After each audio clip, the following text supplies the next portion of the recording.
cantou um hino. Aí antes de dar a palavra, o pregador disse: nós estamos muito felizes, porque nós temos aqui conosco o filho do presbítero. O irmão está com a oportunidade de trazer uma palavra para a igreja.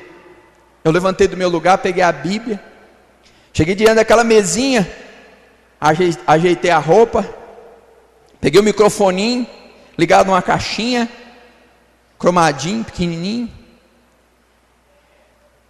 abri a Bíblia. O que vier aqui eu posso ler, que está resolvido o meu problema. Abri a Bíblia. Você tinha aberto a sua Bíblia em Marcos capítulo 10, versículo 46? Se não, abra, porque foi assim que aconteceu comigo. Quando eu bati o olho na visão, eu perdi as forças da perna. Começou a me dar um negócio de dentro para fora. Foi como se a minha bateria esgotasse. Aquela segurança pessoal acabou. Pela primeira vez durante muitos anos eu fiquei com medo, fiquei trêmulo, fiquei abatido, fiquei inseguro. E aquelas pessoas olhando para mim, tipo, será que o irmão não sabe ler? Será que o filho do presbítero não sabe ler? E aí eu comecei a ler. Eu queria que essa leitura agora fosse feita de pé, para a honra e glória do Senhor, porque não é minha palavra, é a palavra de Deus. Começa a colocar a sua história aí agora nesse negócio. E foram para Jericó. Quando ele saía de Jericó, juntamente com os discípulos e numerosa multidão, Bartimeu, cego, mendigo, filho de Timeu, estava sentado à beira do caminho. E ouvindo que era Jesus o Nazareno, pôs-se a clamar: Jesus, filho de Davi, tem compaixão de mim. E muitos o repreendiam para que ele se calasse, mas ele cada vez gritava mais: Filho de Davi, tem misericórdia de mim. Parou Jesus e disse: chamai-o. Chamaram então o cego, dizendo-lhe: tem bom ânimo, levanta-te, ele te chama.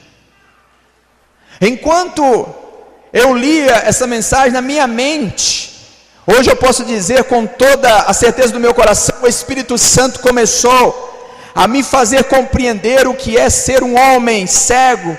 Pode sentar, cego, mendigo, sentado à beira do caminho. Eu comecei a imaginar na minha mente o que é ser cego. A sua vida inteira ali, alguém te pegando pela mão, levando você, colocando sentado na beira de uma estrada, e disse: olha, peça esmolas aí, para você comer. O Senhor começou a trabalhar no meu coração, enquanto eu lia, passou um flash na minha vida, rapidamente, e nesse rapidamente, eu comecei a meditar o que era a coisa mais preciosa que eu tinha. O que era aquele homem naquele momento, ouvindo aquele movimento de pessoas, e ele perguntando: que barulho é esse? E alguém chegando para ele dizendo: olha, Jesus o Nazareno vem passando aí no seu caminho. No coração daquele homem surgiu uma esperança tão grande, porque estava passando pelo caminho dele ali agora a solução, a cura. Jesus poderia naquele momento curá-lo daquela enfermidade. E ele começa a usar a única coisa que ele tinha, a garganta, a voz. E diz a palavra que ele começou a clamar. Eu comecei a me enxergar como cego naquele momento. Não um cego natural, mas um cego espiritual, um miserável espiritual, porque eu estava permitindo que a minha vida fosse uma miséria. Eu estava sentado à beira do caminho da minha vida, mendigando a vida. Deus me fez compreender que meu caminho era caminho de morte. E quando eu cheguei na parte onde Jesus manda chamar o cego, Jesus manda chamar e diz: manda chamar ele. Aí provavelmente aquela mesma pessoa que tinha falado: ô cego, ô mendigo, ô miserável, você está fazendo barulho, fica calado. Provavelmente aquela mesma pessoa voltou lá e disse: olha aí, levanta, tem bom ânimo, ele te chama. Diz a palavra que ele deu um pulo para cima, jogou a capa fora, e recebeu uma palavra maravilhosa, que é uma bênção. se hoje você receber essa palavra na sua vida, porque eu recebi na minha já há alguns anos. Jesus olhou para aquele homem, Jesus sabia que ele era cego, Jesus sabia que ele era um mendigo, sabia que ele era uma pessoa necessitada. Jesus olhou para ele e disse: que queres que eu te faça? Bom, imagine aí o que Jesus pode fazer por você hoje. Imagine aí o seu maior desafio de vida, o seu maior projeto. E imagine Jesus diante de você, olhando para você e perguntando: o que você quer comigo? Por que você gritou tanto e me chamou a atenção? Estou aqui agora.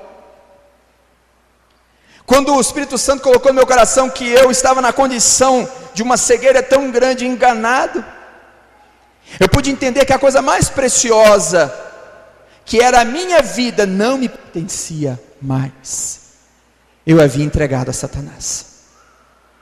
Eu havia entregado a ele. E que tudo o resto que eu tinha era uma ilusão, uma cegueira muito grande. E que tudo isso estava me conduzindo ao vale da perdição.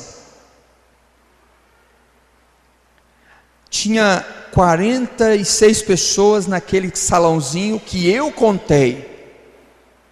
Se chegaram após, outros não sei.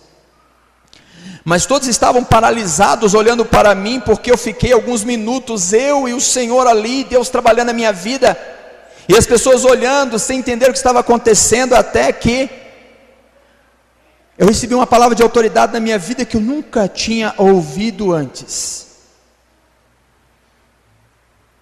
Confesse agora, diante do meu povo, quem é você.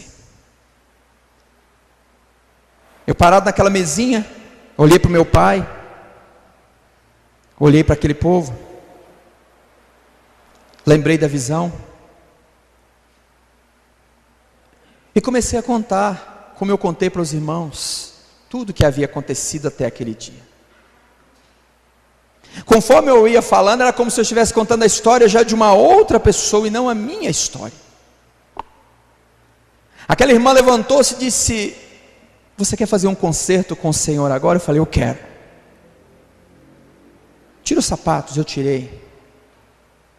Aí ela pegou uma vasilhinha, um vidro com óleo, ungiu a minha cabeça, que escorreu no meu rosto, ungiu meus pés. Mais da metade daquele povo estava chorando, meu pai estava chorando, e eles começaram a orar por mim. E ela pediu que eu fizesse uma oração de concerto, e eu fiz. Antes de entregar ali a oportunidade, eu ouvi uma voz que me fez uma promessa: a sua vida eu vou preservar. Voltei para casa, voltei para Montes Claros, e é como se eu estivesse tendo um grande furacão. Naquela mesma semana, parou um carro na porta do escritório da firma, um dos diretores, e disse: a partir de hoje, você está por sua conta. Nós estamos fechando esse escritório. A partir de hoje, você se vire com os problemas que você mesmo arrumou. Tudo que eu tinha foi sendo derrubado. Tudo foi caindo. Tudo foi caindo. Eu comecei a ser ameaçado de morte, perseguido. Perdi a casa, o carro, o nome. Eu tinha nessa época uma filha pequenininha de colo, que eu não podia sair com ela na rua, porque eu tinha medo de alguém atirar em mim e acertar nela. Um dia bateu no meu portão, apresentou a Polícia Federal. Falei: pode entrar. Sentou na minha sala. Um agente do Rio de Janeiro. Ele me disse: olha, o delegado fulano de tal, lá da delegacia, mandou eu estar aqui para te oferecer proteção, se você quiser falar tudo o que você sabe. Porque naquela época eu já conhecia uma estrutura desta fraternidade, que tem uma central de administração em Miami, nos Estados Unidos. E de Miami até Montes Claros, e de Montes Claros até Recife, e de Montes Claros na região